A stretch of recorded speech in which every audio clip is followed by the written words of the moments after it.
Welcome to the Aiki Dojo Podcast. I'm David Ito, Chief Instructor of the Aikido Center of Los Angeles. And with me is... Ken Watanabe from the Aikido Center of Los Angeles. And Bill D'Angelo, also from the Aikido Center of Los Angeles. All things Uke. All things Uke. That's our topic for today. All things Uke? All things Uke. So, Okay. I mean, for those that maybe not, they're daily Aikido practitioners, or they're just looking into this, like what is an Uke? Like what does that mean? The word Uke? Right, correct. Well, the word Uke means to receive.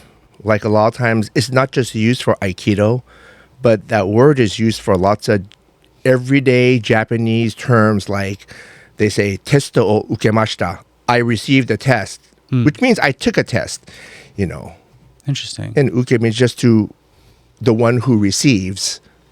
So the person who gets the technique executed on them is the general role in Aikido? Yeah, as we have to categorize things in ones and twos, ones and zeros Right. type thing. Like you are the nage, the one doing the technique. Right. You are the uke, the one receiving the technique. But what's interesting, Sensei and Ken, is that in a way, this is kind of weird, but the nage is both the uke and nage because they receive the attack and then they respond with a technique. No? I think that is, in a way, correct, because in true Aikido training, they say Uke and Nage just to make it clear, but both parties are giving and receiving. Right. Yeah. It's really interesting, honestly. I mean, as you think about it, you're like, wow. Yeah, and then uke is just a label. Right. We have to label this person as this, and that the label person as that.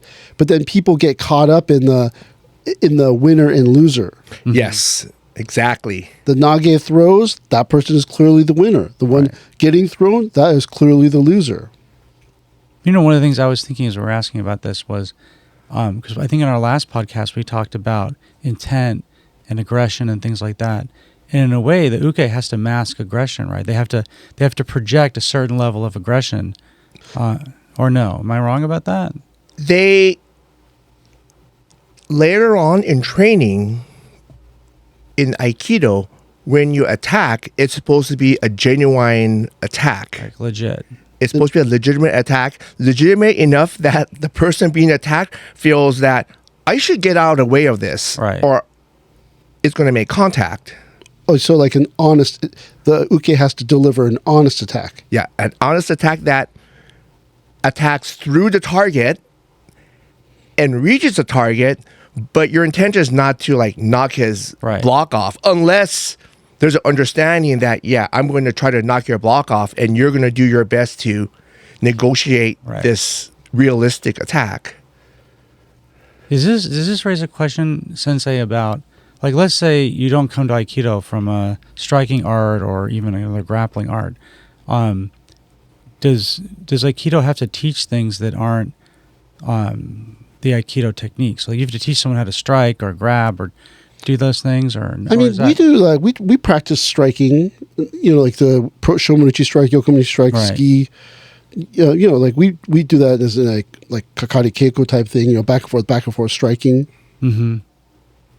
Yeah, because a lot of times when you step forward to grab your opponent's lapel or their wrist, or you step forward to punch their midsection or their face. The uke is actually learning how to generate power through their footwork. So, which translates to the nage also. Which translates to the nage. So if your nage footwork is weak, then your uke footwork will be weak, and vice versa. So essentially, when you're throwing somebody down, like let's say sumiyotoshi or what have you, or irimi nage, you're actually striking them, metaphorically, not completely, but you move forward as if you're going to strike them. So that step forward is very, very important. And then, if you think about this idea of the honest uke, the uke is the person who dictates the technique, not the nage. Mm-hmm.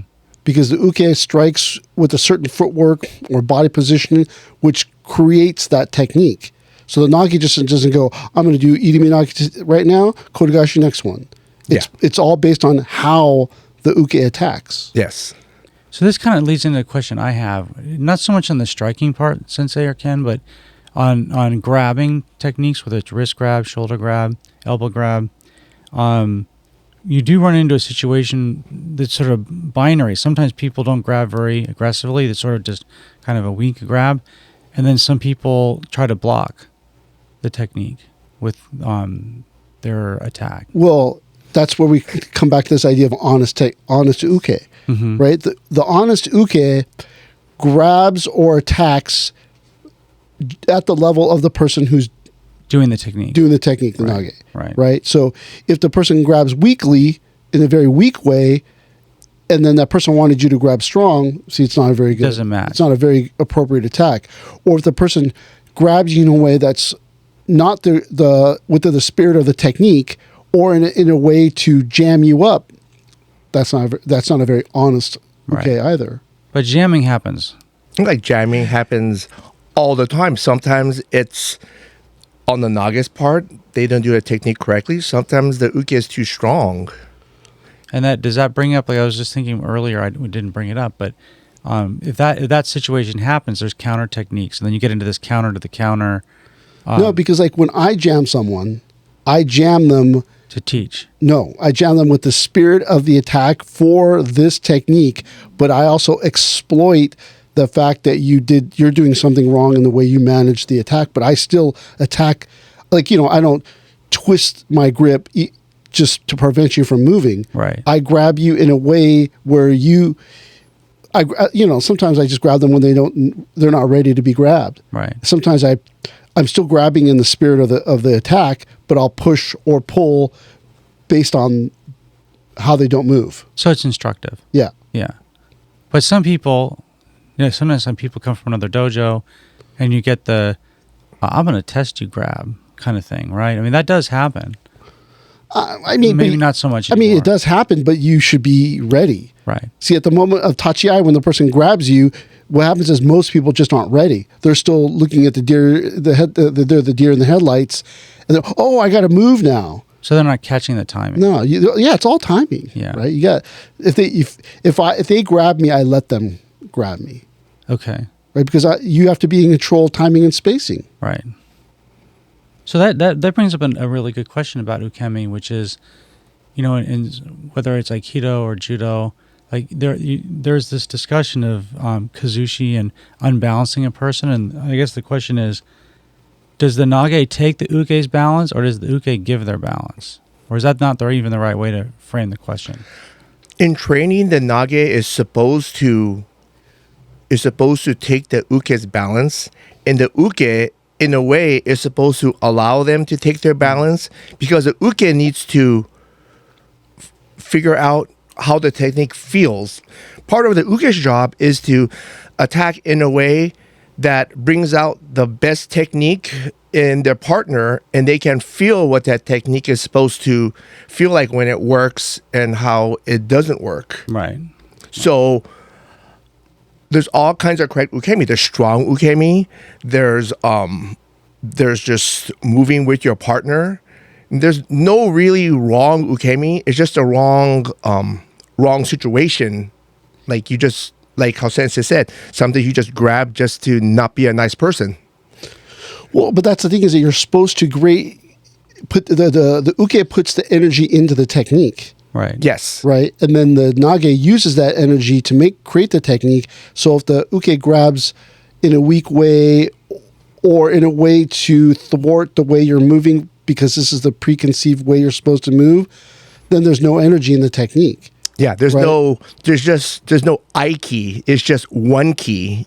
Well, yeah, and then when I look at Aikido today, like, there's no power in the technique that people are doing. In the nage or in the uke, or both? Both. Because the uke is attacking to create a setup for themselves to do breakfall or something like that. Yeah. The nage is just moving to create the breakfall. But the thing is that when you look at it, they're like, if you watch Tai Chi Chuan, someone who's really good, there's all this power in their hands and their legs and their body. They exude power. Yeah. Right?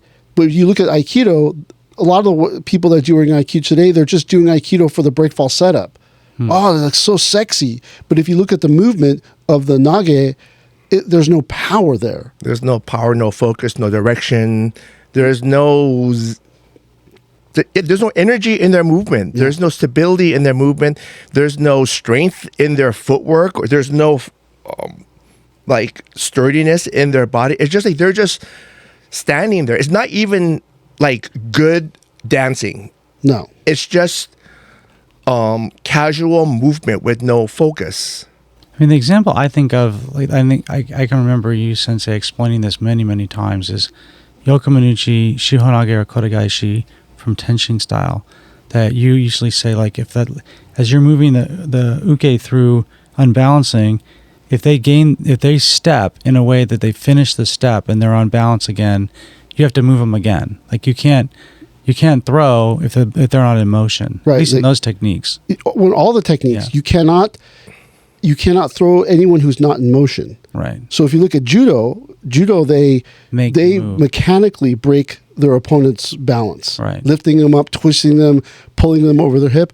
Aikido doesn't do, well, they do it on maybe Kushinage, but like Aikido they try to catch the timing of the person's attack, and then ideally, like when you're walking, like if a person's walking is a function of falling and recovering yourself, falling and recovering yourself. So in that moment, when that person's taking that step, their balance is broken. And then you use that against them. If their foot plants down, they've recovered their balance. Right. And you're saying like that, if the uke gives enough energy, then you can unbalance them through their like regular motion. But if they just are super static, I mean, this brings up a really interesting question that we're talking about is the role of the uke different in a static versus a dynamic practice, like on the grappling techniques? I don't think so. No, because the uke still has to train how to follow the movement, how to keep connection, how to move their body in a way that prevents the nage from counterattacking them more, because the way the uke is supposed to move is you move in a way that the nage cannot break your arm or hit you or hit your face. The nage is forced. You only give the nage one option, which is to do ikkyo or to do yokomenuchi or to shio nage, rather than you open yourself up to a buffet of attacks that the nage is like, oh, this guy is like facing me, I'll just hit him in the face. I don't need to do like irimi nage, you know? Yeah. So since it seemed like you were talking about where people are like just setting up the break fall because it's going to look good, it's dynamic, it's sexy. Is what you're describing there a kind of fakery, or I mean, because we do talk about offline, like some ukemi feels or looks fake, but maybe it's not. Maybe there's just different types of ukemi. It's not that. It's that you want the nage is trying to demonstrate this level of ability, right? So they're trying to, like, very few people stretch the uke's arm anymore. Oh, really? Yeah. But in the old days, you had stretch them to create shihonage, stretch them to do kotegaishi, right? But today, people don't stretch because the uke is busy running to get into that spot to take the break fall. And then you go, oh. And then if you never learn how to stretch, then you never learn how to break the person's balance for real. And then you fight a BJJ person or a Taekwondo person, and then you can't break their balance. And it wasn't like they were even trying. They just resisted you with their upper body. Right. And because they do 100 push-ups every day, they just overpowered you. So that's the thing, is that like you have to create this, the uke has to give you enough energy, and then how they move teaches you how to move.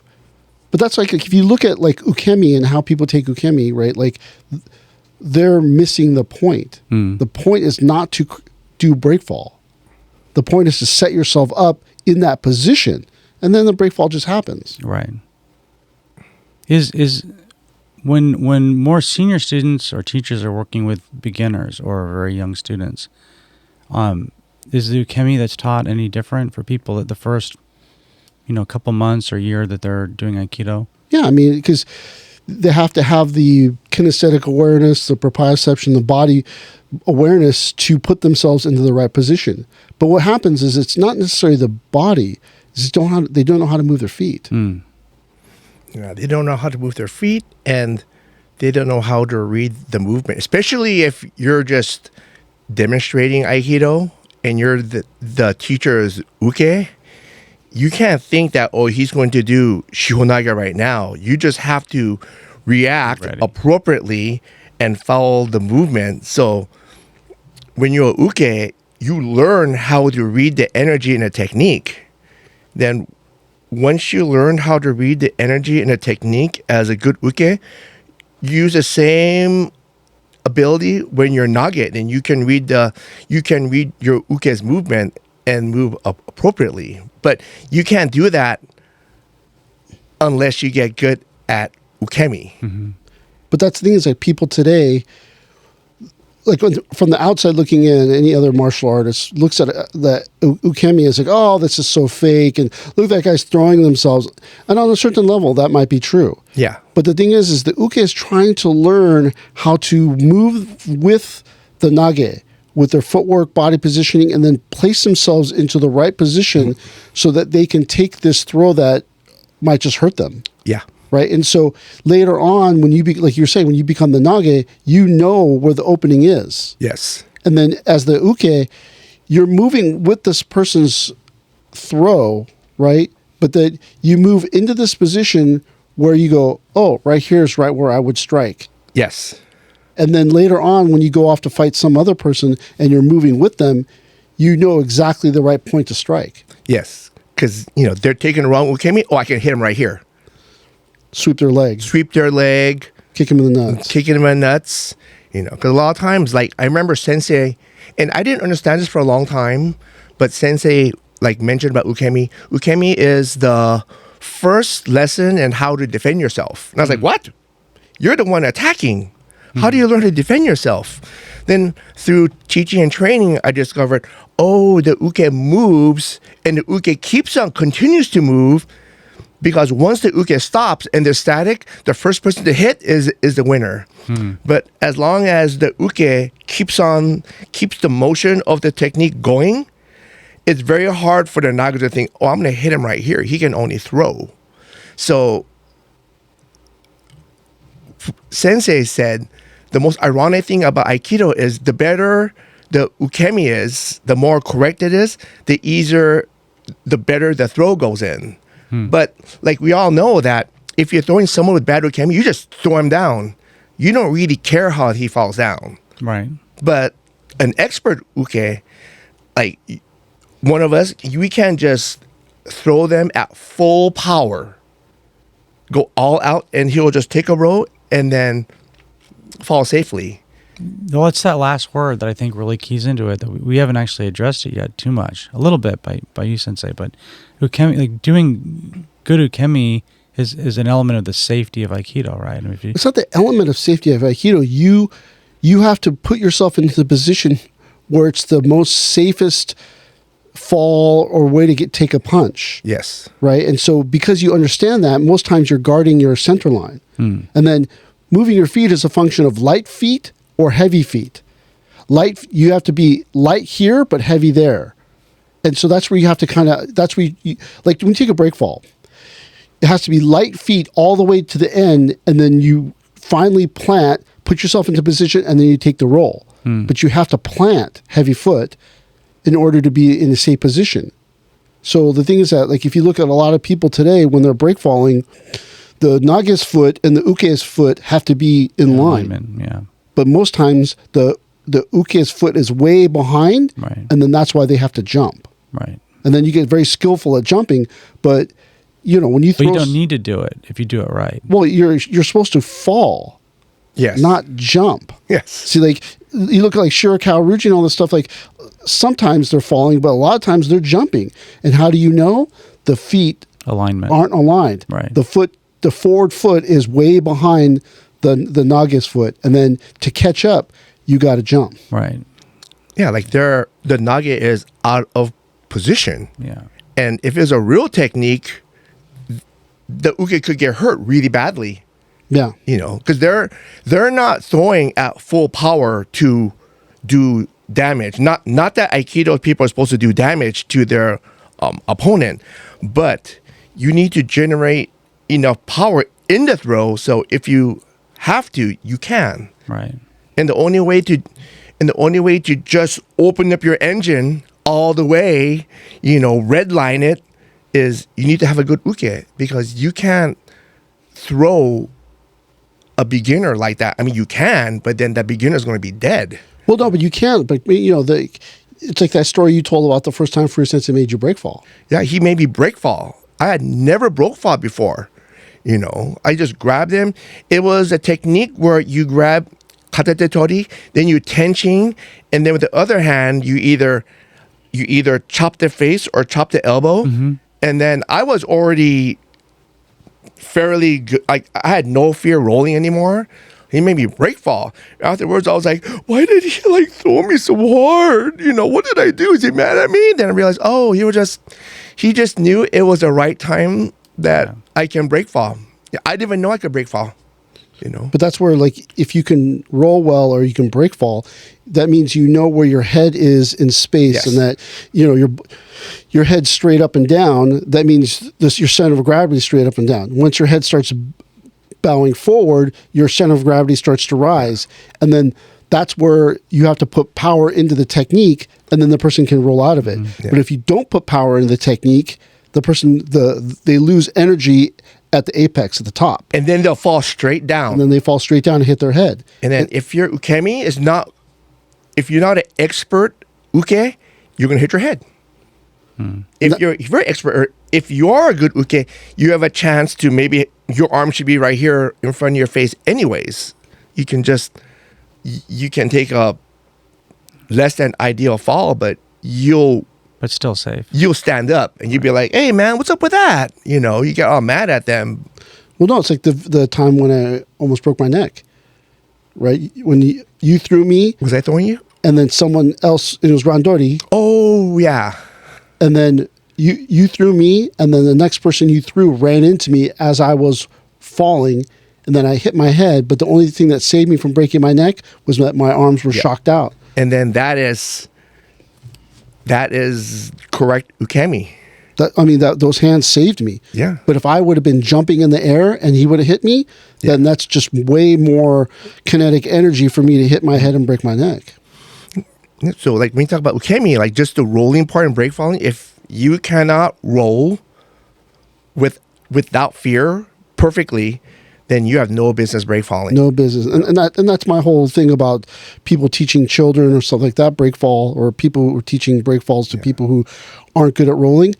Man, they're going to hit their head and their day is going to be all messed up after that. Yep. Right. And then, so it's but that's the thing is when you look at ukemi, you automatically just think it's about rolling or break falling away. Mm-hmm. Oh, well, he can break fall. He could take ukemi. In the old days, when you told a visiting teacher, "Oh, this is my student, they can take ukemi," that meant the uke knew how to follow the technique, and then you could throw the uke as hard as you want. Yes, that was the green light. Oh, this is my student, he can take good ukemi. That means let him have it. Yeah, like the teacher can throw him or her without any fear of injuring them. Yeah. They go, oh no, sorry about that. Ooh, what happened if the... no, this person has such body control that you can throw them. Yeah. In other words, they're pretty much an expert Aikidoist. They're accomplished Aikidoist.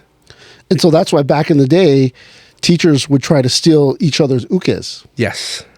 And then, that's where you had to be...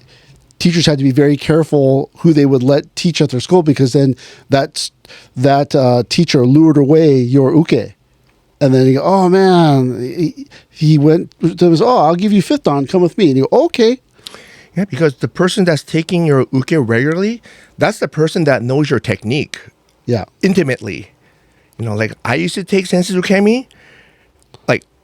I was so spoiled taking his ukemi. At first, I was so scared, like, why is he picking me? But after a while, after I got the hang of like reading his movement and basically not being scared, knowing how to attack, almost reading his like intention, I was like, oh shit, this is awesome. You know, I could feel his technique. So when I was in regular class, practicing with people, you know, number one, they're not sensei. So number two, my balance never got broken. Number three, never. Almost never. I was like, I'd just go along with him because when I was being thrown by sensei, I was playing catch up all the time, trying to keep up with the movement. But in class, no one moves like sensei. So I was like, okay, you know, just like I just went around, and it was very easy to match their movement. Do you remember your first time taking ukemi with first sensei? You know, I don't really remember, but I remember I was like 5th Q or something like that. I was like a white belt. Yeah, he was using lots of white belts he was using some talented young white belts as ukemi all the time. But he was also using black belts as ukemi, and I was just like 18, 19, and sensei would take these black belts, and in retrospect, when I see them, I was like, oh my, they were so stiff, but he used to get so mad at them and just throw them down, and they would struggle to get up, and he would be like, get up. You know, I was like, oh my Lord, like I never want to take his ukemi. This place is nuts, you know? You know, you hear that often about ukemi and ukes, that they're stiff. What do Aikidoists mean when they say an ukemi stiff? It means that you stiffen up at the wrong place. Okay. Or you're flat-footed when you should be moving. Fleet-footed, right? Yeah. You're putting power in the inappropriate place. And so when you grab them, you could feel it. And that's where, like, when in the old days, if you felt stiff or you grabbed too strongly, that meant that you were afraid. And then that meant that the person throwing you or the teacher was going to pound you. Right. Because in the old days, it was beat it out of them. Right. Right. So, this person grabs, especially when you take a break fall. When you take a break fall and then you grab strongly on the person's wrist, that always meant that they were afraid. Yeah. And so when you go, oh. So you can read the person's emotion just by the way they touch you. Yeah, or you're supposed to. Yeah. Just like in swordsmanship, when the swords cross over and you touch it, you're supposed to be able to feel their tension, their fear. Yeah, just by the way the uke grabs your wrist, and this is like one reason why we don't really break the contact. We want to actually keep the contact, because through that contact, you know, it's kind of a state of the uke address. You can tell if your uke is on balance or off balance. You can feel the tension leave their body. You can feel the tension enter their body when they stiffen up. So just eventually, you'll be able to tell if your uke is on balance, off balance, if they're strong, if they're weak, just by the way they grab your wrist. And then you also can tell if they're trained. If they're trained, yes. Oh, this person, the way they grabbed my wrist, they're trained. Oh, the way they grabbed it, it's all fingers. Yeah. Pinching with pinching really hard. They're grabbing. Oh, this person's not well trained. Yeah, no. Or like if they just grab like with like reasonable amount of contact, you know, full contact, and it doesn't feel strong, and they move with you, they're like, oh, this person has skill. This person sensitive. He can move. You know, he can read my movement. Then you're like, oh, this person's good. Read your power. You know, get into the appropriate place at the right time to be thrown safely. And then if you could read it, and you'll know when they're flat-footed, you could harm them. You can sweep their leg, you do anything. Or if you feel like, oh, this person's just going with it, you could just pick them up. Because remember, when they're in motion and their balance is broken, they become light. So you feel this person is in motion, you can just lift them up and then throw them away. And then that's how you get hurt. Because your ukemi wasn't good enough to be thrown no touch or no hands break fall. And the person threw you up in the air, and then you couldn't fall out of it. And then that's how you hit your head. So, Sensei and Ken, who leads in the technique? Is it the nage who leads, or is it the uke? If I practice with a beginner, then I take as much control of the technique On both sides? When I take the ukemi, I try to move my body, and it might be a little bit contrived and fake, but move it in a way that they can feel what the technique should feel like. They can get a flavor of what the correct technique feels like. Because even if they throw me, they're not really throwing me. I'm just putting myself into the right position to make enough contact. So if they slide forward, then they'll make contact and I can throw, rather than separate and there's this like huge chasm between us, and he or she is unable to throw me. So like I was throwing sensei one time, and I was like, oh my God, he's like almost doing the technique for me. I was like, that's what it's supposed to be like, because the technique felt 100% right. I was like, oh, okay, so it's not really doing the technique for me. He's not throwing himself for me, but he's putting himself in the position where like, oh, I should be here at this point. So a different way to ask this question, maybe, Sensei, is what is the Uke's intention? Well, I mean, they see that's where that Aikido has a understanding or labeling problem. Okay. So when the karate guy watches Aikido, go, oh my God, so fake. Oh, look at that guy throwing themselves. But if you look at it with Aikido eyes, there is no separation between the Uke and the Nage. The Nage is moving in a way to set up a throw. The Uke is moving in a way to safely allow themselves to be thrown. So it's kind of like awaseru, right? It means yes. Like coming. These things are coming together. So it's like their Uke's intention. We have to pause and take out this idea of who's winning, who's losing. Yes. Is this effective or not effective? Because that's yes. not the point. Yes. The point is, can the Uke move in conjunction with the Nage, and then they set themselves up for the throw. But in that setup, they saw the opening of the Nage, right? So like you're both simultaneously. So like to answer your previous question, both of them are in charge. Both of them are leading. Mm-hmm. Yes. Because the Uke is trying to do this to the Nage, and the Nage is trying to do this to the Uke. And the thing is that you're trying to see the smallest little opening, right? And then you see the smallest opening and you go, that's what I would exploit. Mm-hmm. So like for me, like when I look at martial arts, or I look at Aikido, or look at any martial arts, I only look at the footwork. I want to see if they roll out on the edge of their foot, how they use their toes, and then you could tell if they were about to lose their balance or not. And then as the Nage, you're trying not to do that, but as the Uke, you go, oh, I noticed that the ankle rolled a little bit. And then, like, let's say you're fighting the person, when the person tries to do the technique and then you see their ankle roll it, just sweep it, or you step on it, or you kick it. And then that's what destroys the Nage's entire technique. Interesting. Immediately as you were saying that, I thought, well, sometimes if people have really long hakamas, it's hard to see. But we're not talking about hakamas. We're talking you can't see it.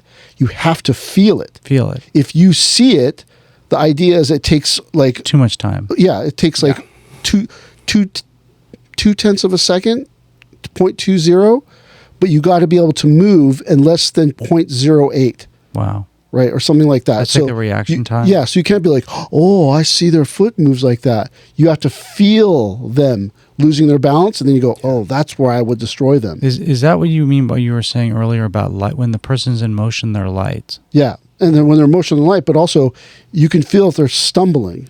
And that's where you have to go, oh, I felt the... And remember... We're talking about it. We're not talking about fighting some geek in the street that has no martial arts training. Mm-hmm. You're talking about taking on a person who's your level or greater. Right. So that person is going to have a sense of balance to them. And so you have to feel them about to lose their balance. Yeah. And then you go, oh, like I felt that. And then you try to exploit it. So if you can see it, which you can't, it's moving too fast. Right. But if you can, you have to feel it. Yeah. Yeah, like a lot of times when Sensei would use me for ukemi, like, and he said it also like orally, like you have to break your opponent's center, their balance. Basically, you have to Aiki them. You gotta Aiki them so their body becomes light, and you can feel their body become light. When their body becomes light and they're in motion, then you can throw them any way you want to, almost. Well, not any way you want to, in the direction that they're already traveling. This brings up a question. So it sounds like what you're saying, Sensei and Ken, is that at the higher level of the Nage or even the Uke, you're developing, is it proprioception? Is that the right word? Yeah, propriception is where you are in space. I mean, you're developing like the feeling, like you get it through your, not from necessarily looking, but you get it from the connection. Yeah, like you have to know where you are in space. If you close your eyes, you have to you have to know that your center is not breaking. So Aikido really develops that particular like mental skill. Yeah, or physical skill. Metaphysical skill, right? Like if you put one foot up in the air, and then you close your eyes, you immediately start to lose your balance. Why is that? Because your center of gravity rises to your brain, and so you have a visual reference, and then you lose it. You go, I don't know where I'm at in space. A very common tennis injury is when the person lobs the ball over your head, and you have to run backwards, track the ball, and then hit it back. What happens is that people turn and start running backwards, looking at the ball, and then they trip. And right, because they're visually referencing their balance. Right, but then they lose feeling or understanding or this ability to know where you are in space, and then they trip and fall. Like, haven't you ever been walking down the stairs and yeah, that's that same proprioception that you lost for just a moment, where you're normally walking down the stairs and like you like somehow stopped. And, oh gosh, I almost fell. But like you're just walking down the stairs. Right. A very simple thing, but that your mind lost its place. So is what you're describing like the backing up tennis injury where you don't have the visual reference anymore? What's the equivalent in Aikido, would you think? Is the similar type of injury or misstep? Well, no, it's that when you strike the person and they move in on you or move away, where you thought they were, they are no longer there. Right. And then all of a sudden, and that's why the person looks around for a second because they lost where you were. Especially happens in Iri Binage, and then that's how you their balance is broken and you throw them down. Right. Because the thing is that what's different than from Aikido and then all other jiu-jitsu is this idea of Aiki. Mm-hmm. So, like, what is Aiki? Aiki is like Kuzushi. To me, Aiki is like Kuzushi on steroids because you don't mechanically. Well, you do mechanically break their balance, but you break their balance in the energy kind of way. You draw it out, you stretch out their energy, and to me, it feels like you get extended more than you can extend yourself. So you get hyperextended almost. Energetically. And through there, it just transfers into, I mean, you may not even be physically unbalanced, but you're in movement. Mm-hmm. So Aikido and Aiki takes your already moving, like the moving when you attack or run or tackle, they take that and they use that to throw you, or they use that to neutralize your power. Yeah. Ken, what stage in your training did you feel the Aiki? Oh God, I don't even. Well, I felt the Aiki through Sensei. Right, but I was like, how did he throw me? But Free Sensei and neither one of you really talk about Aiki very much, almost never. We don't talk about Aiki because in the old days it was just Kuzushi. Yep. But now you try to understand, well, how does Aikido work, which is different than Judo or Jiu-Jitsu? Yes. I mean, it's this idea of Aiki that so like the idea is that, okay, when you're going to like hit somebody in the head, you're going to punch them in the face, your mind already created like a map or a step-by-step. Mm-hmm.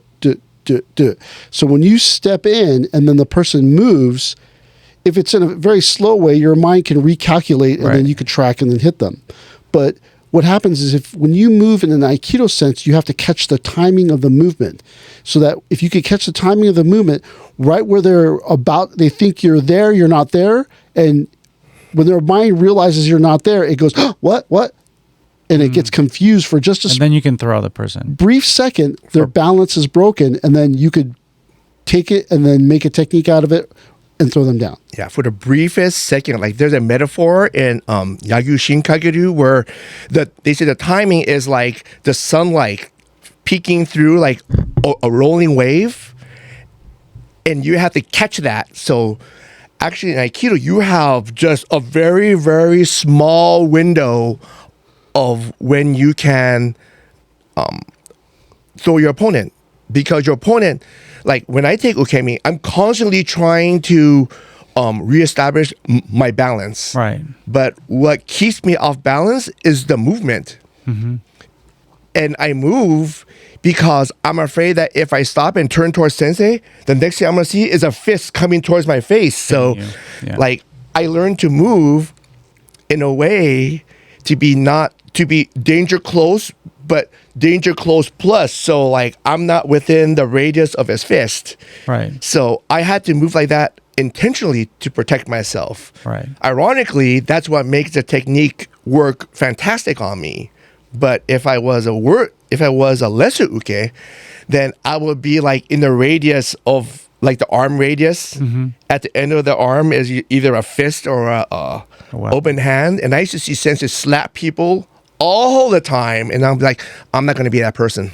Yeah. You know, I know what to do. Like, I'm not going to be out in like striking range. I'm going to be in like being thrown range or something like that. You know, so like you learn a lot when you take ukemi from your teacher, if your teacher's a good teacher. Right. Yeah.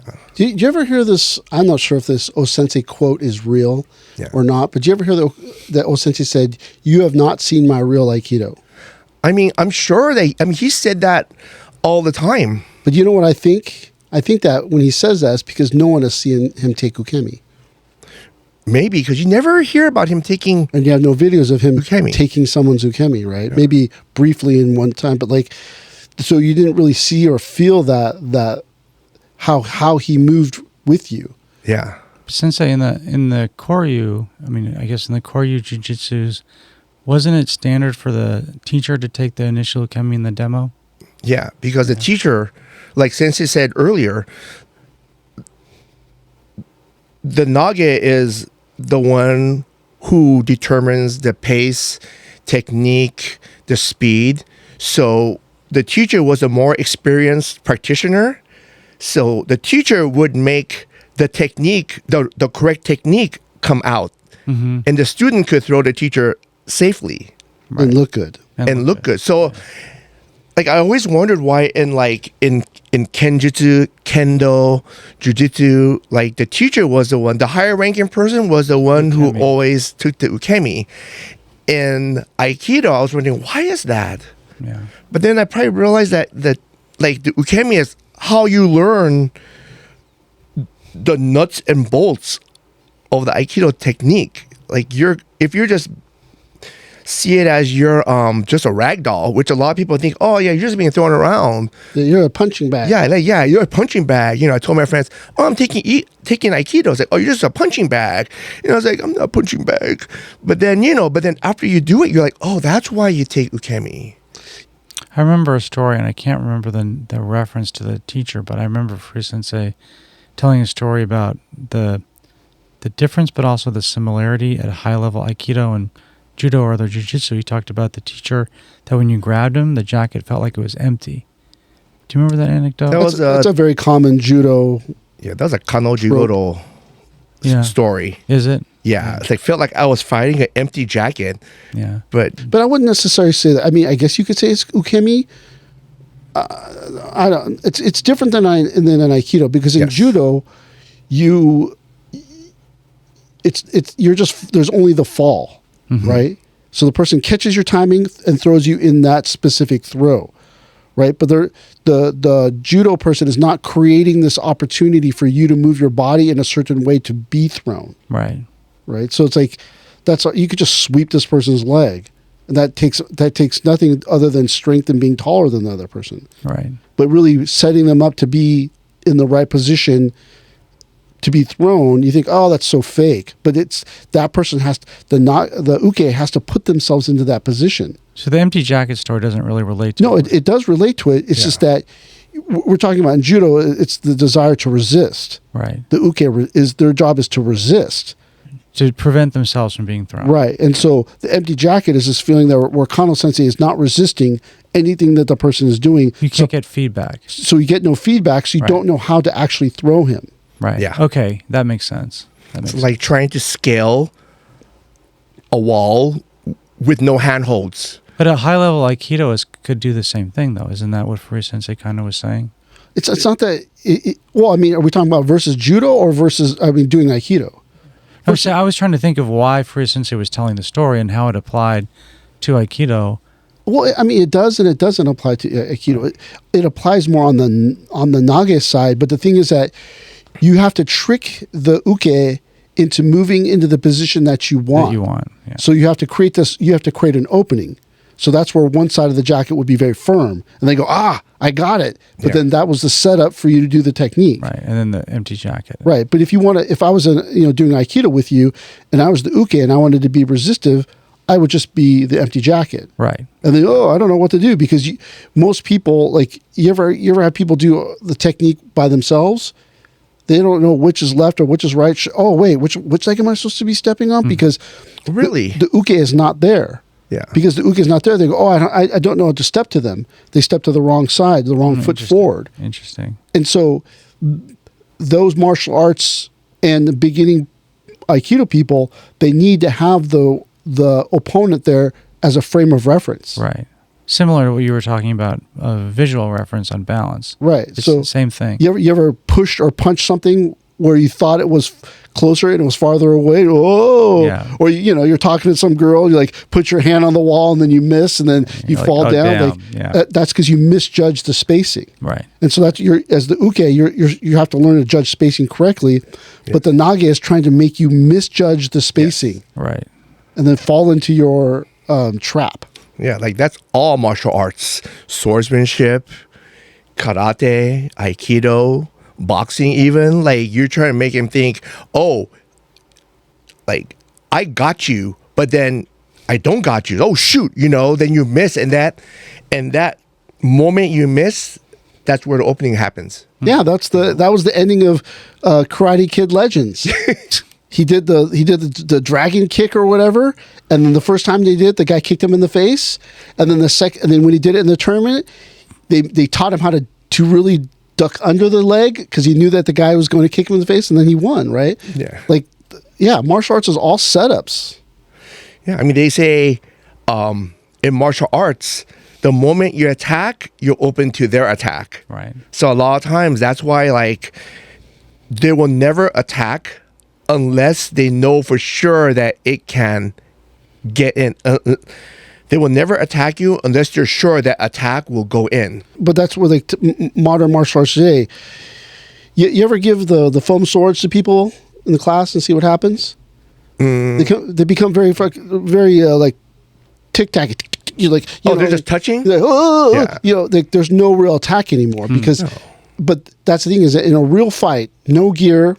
Right, no protective, anything goes.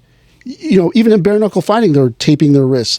You have to be very careful of the technique that you employ because if you punch this guy in the face, break your hand. You broke your hand, and you're only a right-handed puncher. Now all of a sudden you're like, oh, my best weapon is destroyed. Oh, I never even practiced with my left. So that's why you think, oh, Aikido would never work against this person, that person. They go, oh yeah. If there are rules, yeah, like the worst way to show people Aikido is your friends, because they always give show me something, show me something, but they never hit you. They're just kind of like pawing at you. It's not a real attack. In those Japanese martial arts, when you attack somebody, you have to put them out because if you didn't, they would unleash holy hell on you. Right. So you had to take him out because you don't want to deal with their counterattack. Yeah. So. But that's the thing is that's what's different than Aikido, that the uke has a role. The uke has to do certain things. They don't just I put my arm out there and the person did seonage. Oh, I did a straight punch and that person did like 4 or 5 blocks and then they threw me even though I wasn't even in motion. I remember you told me a story a long, long time ago, and I think it relates to this. You were talking about explaining the mechanics of Aikido techniques as similar to like juking in like football, and how like the reaction time of the attacker versus the counter is different and favors counterattack. Well, yeah, that's what we were talking about earlier. It's like like a professional athlete. they can move in 0.08 seconds, but you can juke in 0.02 seconds or something like that. They can never catch it. Well, no, because by the time their eye sees it, it's too late. It's too late. You're already, and then that's why, like when you're watching football, the person just falls down. Right. And you go, "Oh my God, you totally got how did you get tricked?" Like, oh, this is a professional level athlete who has, superhuman reactions. Yeah. Got juked, and then the person falls down. So have you ever had an experience like that in Aikido that like is very similar to that kind of the juking counter? Because it sounds like what you're talking about is like counterattack is in a way more superior to an attack. It's not the counterattack. You have to make your movement intuitive. Okay. So if your movement is intuitive, I don't go, "Oh, Shomanuchi's coming at my face. I'll do." No, your body just moves in intuitive. Well, it just reacts. It's not react. No, sorry. It does not react. It's not reflexive. It's like an awase. When their hand moves, your hand just moves with it. Mm-hmm. There's no like 1, 2. It's just 1. Then 2. That's why a lot of these like exercises, you synchronize the movement. You're learning how to catch your opponent's movement. Right. And later on, because like you said, like your eye is too slow. You have to feel the movement. It has to be intuitive. It has to be intuitive. Almost like, I don't want to say ESP, but to someone who does not know, it looks like ESP. Right. And it looks like the person, it looks like Aikido looks choreographed because the Nage and the Uke are in total sync.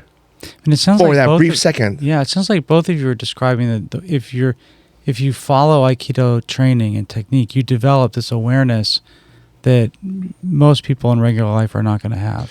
Well, I know. I call it mechanical intuition. It's not like ESP, metaphysical intuition. No. What is Stephen doing out there? Yeah. Right? Like, it's more that your body has been trained to move in a certain way, right? And so because it's been trained to move in a certain way, when the attacker moves in any similar fashion at you, your body just moves that way. Got it. And then you're able to defeat a karate person or a judo person, not because Aikido is better, it's that you moved in and then your mind automatically adjusted to the attack because you can't see it. Your body just moves into it.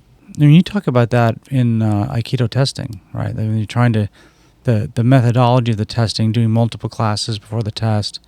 Is that trying to create a pathway, like a rut in the road? No, no. The thing is, what you're trying to do is you're trying to get them to give up thinking. Conscious thought. Like, "Oh, I'm so tired. Oh my gosh, what did he ask for that?" And then you're having this dialogue in your head. Right. But then you become so exhausted that you can't put any brain power to that. So your body just moves. But if you're able to do that, all of a sudden your technique goes boom to that next level. Right. Yeah, like there's no thinking. It's just doing. But then you train so much that your body just does it. So is that very similar, I guess, to like wasn't it Yamaoka Teshu that he would do the 100 match training? I mean, yeah, that's the same idea. Same idea, yeah. Yeah, like when you have no time to think, all the training that went into your body, it will naturally come out.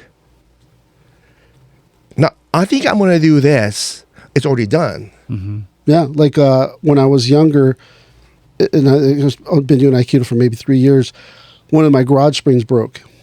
So me and my buddy were replacing it, and then I was replacing the side that wasn't broke, and I was cranking it over my head. Ay. And then the bolt popped out, and the thing went boom. The thing came at me, and I just went kokyu. Right. And then my buddy's like, "Oh man," and ran over and like pulled it off. And then for like the longest time, I had this little dent with a scar. That's scary. Right, but that's the thing. That would have been your face. My hand just went right up and blocked kokyu. Yeah. Right? It's like, so I mean, like that's the thing is you have to train so that the Aikido comes out intuitively. Right. Yeah, and then like, do people still do that nowadays? Train regularly and train correctly, both Uke and Nage. When you're the Uke, is it is there a way, we kind of were talking about this, but can you be present but not overthink? It sounds like you were saying is if you overthink, you're going to get hurt. If you think at all. If you think at all. No thinking. No thinking. No thinking. Sounds very hard to develop that. That's what they call training. Yeah, that's very, very difficult. Especially like taking like Sensei's Ukemi. You can think, he's going to do this. Oh, shoot. Then he gets mad at you in front of the class. Well, you were very lucky. Most people didn't get to take his Ukemi. I know, I only took his Ukemi like because I 3 times. really tried to stay alive out there. Yeah. You know, it was almost like a real fight. I don't know at what point my mind turned off and I just stayed connected and just went with it. But yeah. That's the hard part, that you don't really get to see if you got that thing until you do it outside the dojo. Right. The teacher teaches the technique, you look and you go, oh, and then your mind automatically goes, put in that program for Shomenuchi Idaminage Ukemi, click. You want to take it out to the street to where someone moves in and your body just moves in and you go, right. I am trained to move in like that without going, oh no, I should do, Yeah. Well, it sounds like what you're both describing is bypassing both overthinking and over-emoting. Because people have fear, well, you can't, tension. any of that, thinking, fear, emotions. Gotta kill it all. Yeah, kill it all. I mean, that's in all martial arts, right? They say, boom, Yeah. you know, blank slate, Dead face. dead Just face. Do you think weapons training makes that happen faster for the Uke? I don't know. No. I mean, I don't really think so. I do it, and like one time when this person said, the look on your face is like so scary. Because the look was just kind of like, Blank. Yeah. you know, you're not like making all these things, talking, hey man, are you from San Francisco? You know, talking, and then, you know, you're doing all these things to distract the person from turning it up on you. Yeah. Like you're getting a real deep tissue massage, and you're like, hey, so you got a lot of appointments today? Trying to get the person to talk so that they don't go deeper on you. And like, that's why you can't really talk or think or emote or any of those things, because there's no time. Yeah, like make faces. So there's even, so like at the really high level, the Uke doesn't even have intention in a sense. No, they have do. intention. They do. Yeah. You know, I'm Ken's Uke. I go, I got to Hit him. strike with a lot of power because this guy moves. Right. And if I don't strike with power, he might smack me. Right. So, I mean, your intention might not be like, kill inside your brain, but it has to feel that way, right? So that you have to bring it to that level without that level of emotion. And see, like, again, that's where the Ukemi benefits you, because you're able to bring such a high level strike with no emotion. Yeah, there's nothing, there's no emotion behind it. It's just pure technique without very high level. without any morality or any, what's another word for that? But that's the thing. That's what the Satsujin Ken Katsujin To is all about. This is, as in DT Suzuki's book, he says the sword cuts all on its own. Right. Yes. Right? It's not you going, I'm going to kill you. The sword cut. My body just moved without thought, so there's no intention. Yeah, there's no malice. Well, no There's no malice. ill feeling. It's just, it cut you because it has to cut you. Probably because you're trying to kill me. So, you know. Well, we're almost near the end, and I think, you know, talking about this what both of you are saying, it's like that's like kind of the apex of where things need to be. Is there something that either of you think we left out that on the last word on it? I mean, like, just through the last couple of years, I just came to like a small epiphany, and it's like why doesn't Aikido have competition? You know, because competition is I'm trying to mess you up as you try to mess me up. Right. But Aikido's not like that. Like we were talking about this, like there's no competition because Uke and Nag have to work together. They're working together to figure out this crazy thing, crazy sophisticated high-level martial art called Aikido. And it's really hard to learn something as high-level and sophisticated as that when you're trying to like prevent the other person from, I guess for lack of a better word, like doing the best that they can or doing the technique as correct as they can.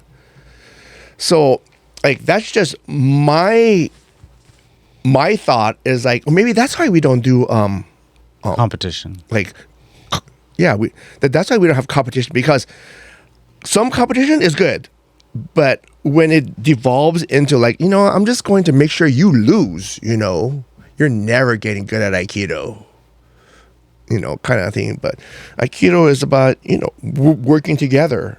Yeah. And it's all about working together and connection and energy and things like that. So, competition might just be the wrong kind of energy, leading it into like maybe if you devolve the competition a little bit and come back to the mainstream, it's fine. But if you go competition and you go on for a long way, then these two paths diverge so far apart. They're like, oh, this is competition Aikido and this is real Aikido.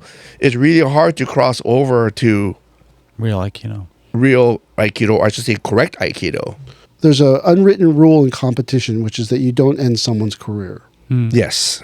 So on a certain level, you can't go full out, and this can't be fully real. Because you just poke them in the eye. Well, I won. Right? Oh, that's against the rule. Oh, there's rules. Right? So as the Uke can't have that in their heart, because what we're talking about and getting your Ukemi to an intuitive state requires that your mind be rid of certain blockages. One of those blockages is the desire to hurt others. Right? Because you can't truly move with them if you're trying to hurt them. Disable them. Yes. Yeah. So this idea of competition is that competition really brings out the worst in us. Because, man, if I win, I get the trophy and the $1 million and the endorsements. If I lose, I get nothing, and my kids are going to starve, I better win. And then you'll do anything you can to win. Right. So as the Uke, and we look at this idea between the Uke and the Nage, there's no separation. Right? You think, oh, the Nage is Aikido, the Uke is just some Joe on the street. No, the Uke is also Aikido, right? So what is Aikido? The Aikido is how do you learn non-violence, right? And then you have to, how do I move with this person, not against them? Mm-hmm. So that's the hard part. Even the word violence, that may be the wrong translation for the original Japanese term. Well, it could mean conflict or something like that. So, and then we as Americans say, oh, violent, that's just someone just like with the AR-15, like going into a school or something like that, Just to sort of wrap up, we've kind of ranged through a lot of elements of, describing what an Uke does, what the Nage does, what their intention, what their not intention is. And it sounds to me like from listening to both of you that this culminates in a type of meditative awareness, where you're not overthinking, you're not overfeeling, you become literally like part of the process. I mean, I know for a fact that if you are bad at Ukemi, then your Aikido will never develop. But if your Ukemi is good, then you have a chance to get good at it. If your Ukemi is good, you're probably already you probably already have the tools to be good at Aikido. Yeah. Well, as we wrap up, the idea that there's a us versus them is a Uke versus Nage.